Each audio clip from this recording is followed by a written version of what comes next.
and the things that I think I need and just did that, then I could do just that for the rest of my life. But we don't do that. We're searching for something outside of ourselves instead of just surrendering to the flow of life. So I'm curious, since you've been pontificating on this for the last couple of weeks, since you read that book, you texted me like, oh, we're going to talk about this thing. So it's been in your mind for a little bit now. What have you been realizing are the things that you've been forcing, and what are you realizing you need to surrender to? I think that at 38 years old, especially going through divorce, I think that I should be somewhere and understand that every time I step in front of these situations, the stepping stones or the weird things that have happened to me have prepared me for that exact moment.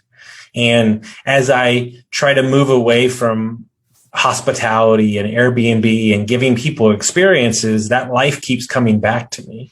And ultimately what I realized is I might have had a little PTSD from the Airbnb company that we had, but if I built it a different way moving forward, and it's built on the fact of the things that I feel strongly about, then I really do love that aspect of my life. And I do love giving people the experience.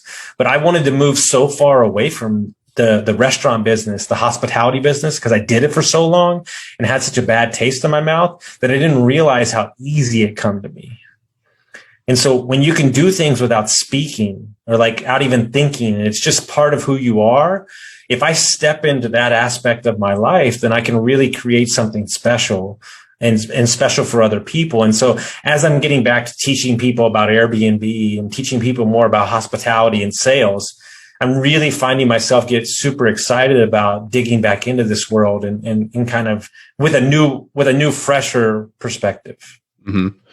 Yeah, that's pretty interesting. When I don't know if I've shared this on this podcast, but coming out of high school, I snowboarded professionally for a year, and I don't really talk about that very much because that was like a really long time ago, and it was such a short little blip on the radar of my life. And there was a couple of really impactful things that occurred during that time. One was I really loved snowboarding, but I really hated snowboarding culture. I hated the people around it. Mm-hmm. And especially on the competitive circuit, I really just did not enjoy all the things around what it meant to be a snowboarder, but I love snowboarding.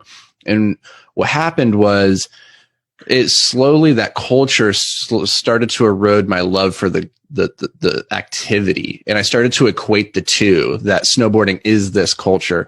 And so I stopped. I walked away and I was like, I don't want to do that anymore. It's not fun. I don't enjoy it.